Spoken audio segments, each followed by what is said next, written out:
Hay algo que casi todos los turistas que visitan Japón por primera vez notan con una mezcla de asombro y confusión. Las calles están llenas de niños. En el metro, en los supermercados, en los restaurantes, en los parques. Pero no se escuchan los gritos que cualquier padre occidental asocia con la presencia de niños pequeños en espacios públicos. No hay negociaciones a media voz en el pasillo del supermercado. No hay amenazas que nunca se cumplen. No hay niños tirados en el suelo con los pies golpeando el aire. No hay padres con cara de derrota mirando el techo mientras el niño llora durante 20 minutos. Los niños japoneses en público tienen un nivel de autorregulación emocional que a los padres occidentales nos deja perplejos. Y la primera reacción de casi todo el mundo es buscar una explicación que justifique no tener que cambiar nada. ¿Qué es genética? ¿Qué es represión emocional?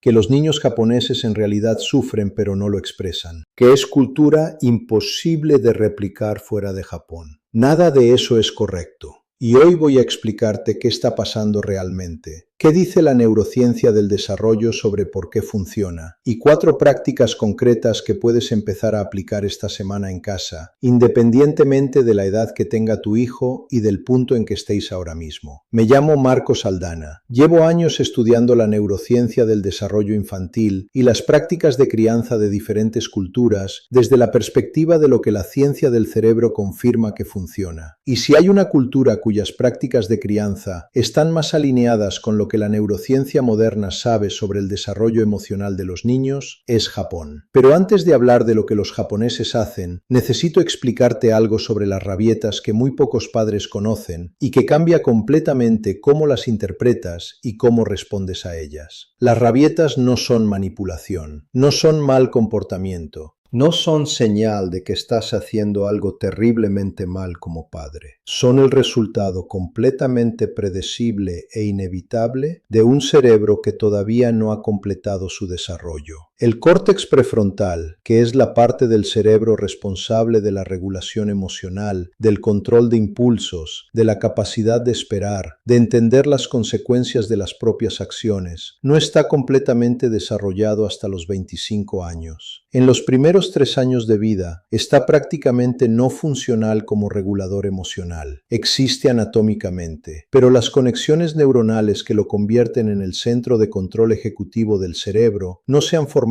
todavía. Lo que eso significa es que cuando un niño de 2 años hace una rabieta porque no le compras el juguete, el problema no es el juguete. El problema es que el sistema neurológico que le permitiría gestionar esa frustración, esperar, razonar, regular la intensidad de la emoción, literalmente no existe aún en términos funcionales. Pedirle a un niño de 2 años que controle su rabieta es como pedirle que haga una división de 2 cifras. No es que no quiera, es que no puede. Ahora bien, si las rabietas son inevitables porque son el resultado de un cerebro inmaduro, ¿por qué los niños japoneses parecen tenerlas con mucha menos frecuencia e intensidad en público? ¿Tienen los niños japoneses un córtex prefrontal más desarrollado? No. ¿Reprimen sus emociones? Tampoco. Lo que ocurre es algo mucho más interesante y mucho más útil para ti como padre. En la cultura japonesa, la crianza está organizada alrededor de 2 conceptos que no tienen traducción directa al español, pero que cuando los entiendes explican prácticamente todo lo que ves.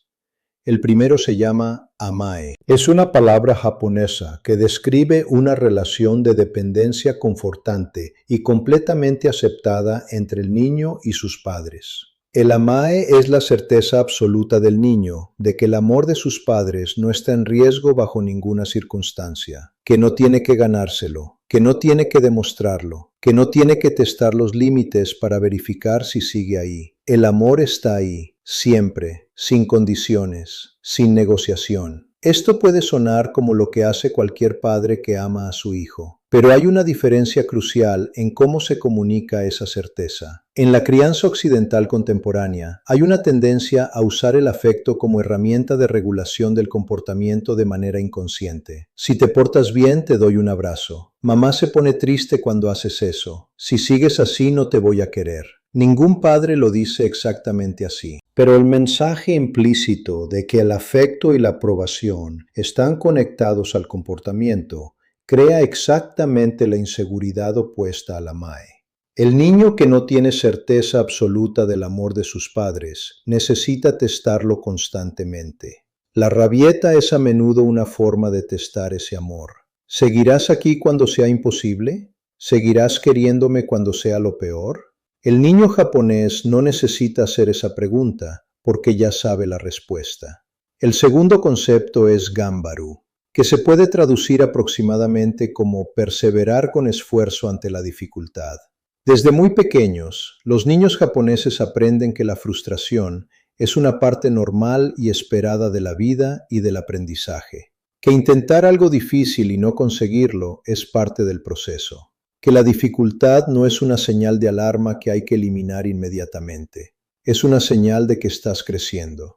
Esto tiene una implicación directa sobre las rabietas. Cuando un niño ha aprendido que la frustración es tolerable, que puede sentirla y seguir funcionando, que no hay que eliminarla de inmediato, la intensidad y la frecuencia de las rabietas disminuye de manera natural. No porque el niño reprima lo que siente, sino porque ha desarrollado una relación diferente con el malestar. Ahora, la parte que sé que algunos padres van a encontrar incómoda, lo que los padres occidentales hacemos con frecuencia y que inadvertidamente dificulta el desarrollo de esa tolerancia a la frustración. El primer patrón es la resolución inmediata del malestar. Cuando el niño llora, la respuesta instintiva es eliminar la causa del llanto lo antes posible. Y eso es amor puro. Nadie discute eso. El problema es el mensaje que ese patrón, repetido cientos de veces a lo largo de los primeros años, envía al cerebro en desarrollo. El mensaje es que el malestar es una emergencia que debe resolverse de inmediato y desde el exterior. El niño nunca aprende que puede sentarse con la frustración durante un momento sin que el mundo se acabe, porque cada vez que empieza a sentirla, desaparece antes de que su cerebro pueda empezar a procesarla. El segundo patrón es la negociación como respuesta a la rabieta. El niño llora en el supermercado porque quiere el paquete de galletas. El padre, agotado, cede a la tercera vuelta del pasillo o propone un intercambio. Si paras de llorar, te doy una galleta en el coche. Lo que el cerebro del niño aprende es muy preciso. La rabieta funciona, produce resultados. El sistema de refuerzo del cerebro registra exactamente eso y lo guarda para la próxima vez. No porque el niño sea manipulador, sino porque el cerebro aprende lo que funciona con una eficiencia extraordinaria. El tercer patrón es el elogio desconectado del esfuerzo. Eres muy inteligente, eres increíble, lo haces todo perfecto. La investigadora Carol Dweck de la Universidad de Stanford pasó décadas estudiando el impacto del tipo de elogio sobre la resiliencia infantil. Sus resultados son inequívocos. Los niños elogiados por su inteligencia o sus capacidades innatas tienen mucho más miedo al fracaso, evitan los retos difíciles y tienen peor tolerancia a la frustración que los niños elogiados por su esfuerzo y su persistencia. El elogio por lo que eres, en vez de por lo que haces, crea niños frágiles ante la dificultad,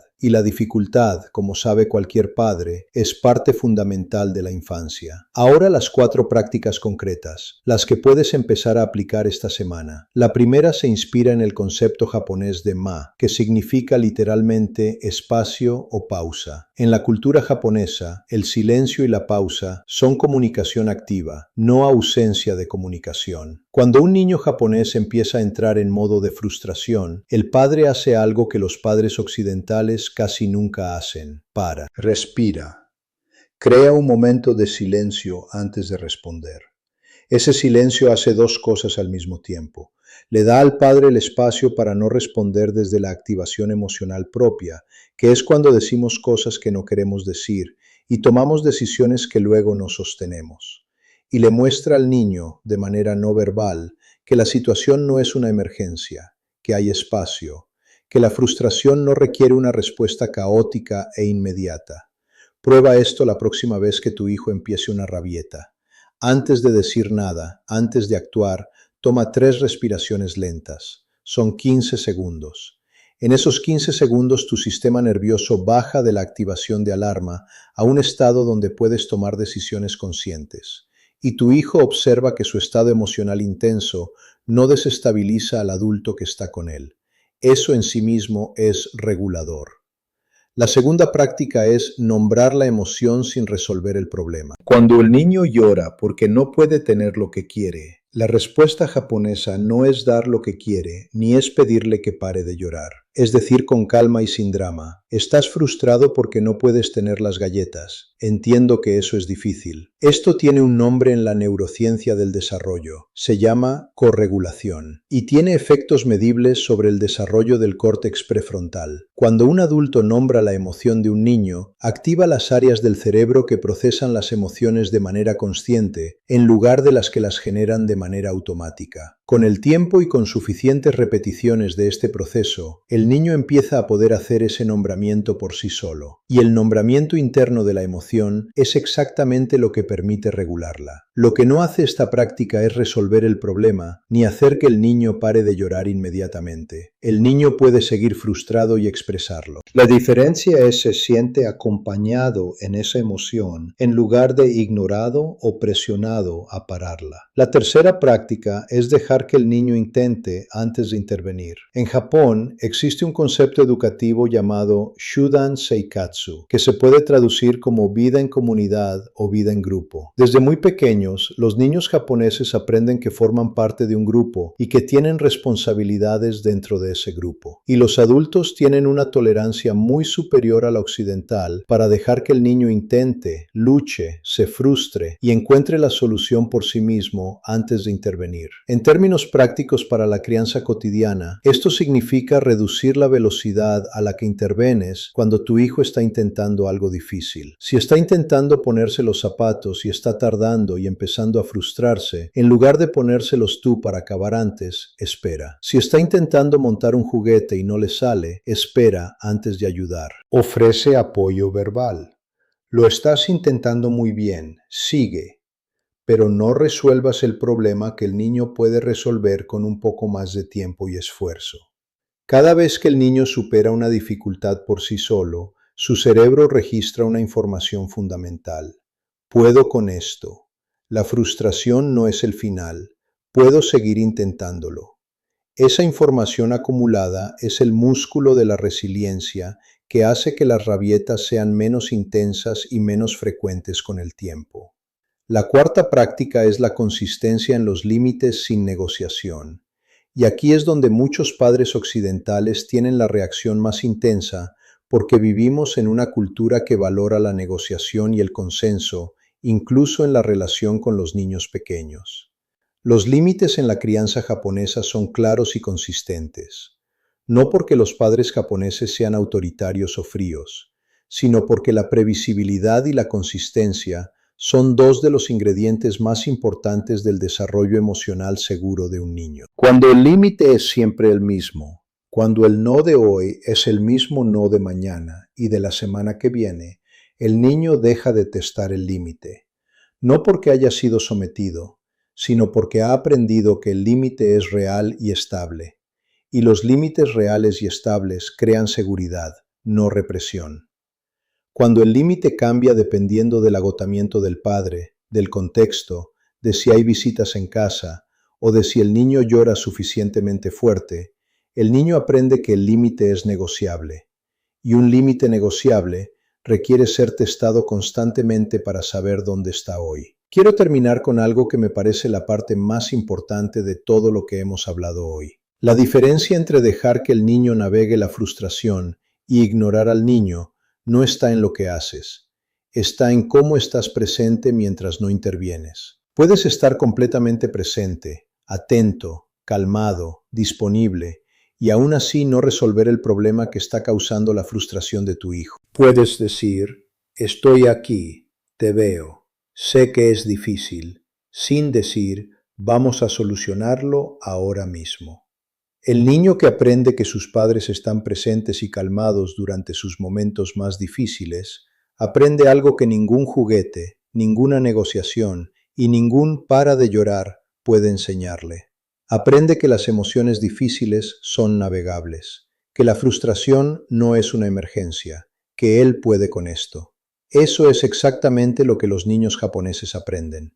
No porque Japón sea un lugar mágico, ni porque los niños japoneses sean diferentes neurológicamente, sino porque hay prácticas cotidianas, repetidas miles de veces a lo largo de la infancia, que construyen ese músculo emocional de manera gradual y sólida. Si este análisis te ha resultado útil, suscríbete al canal y dale a me gusta. Comparte este video con un padre o una madre que esté en medio de la etapa de las rabietas y que quizás sienta que está fallando en algo. No está fallando, solo necesita información diferente. Y dime en los comentarios cuál de estas 4 prácticas te parece más difícil de aplicar en tu situación concreta. Leo todo y vuestras respuestas son las que construyen los próximos videos. Nos vemos en el siguiente.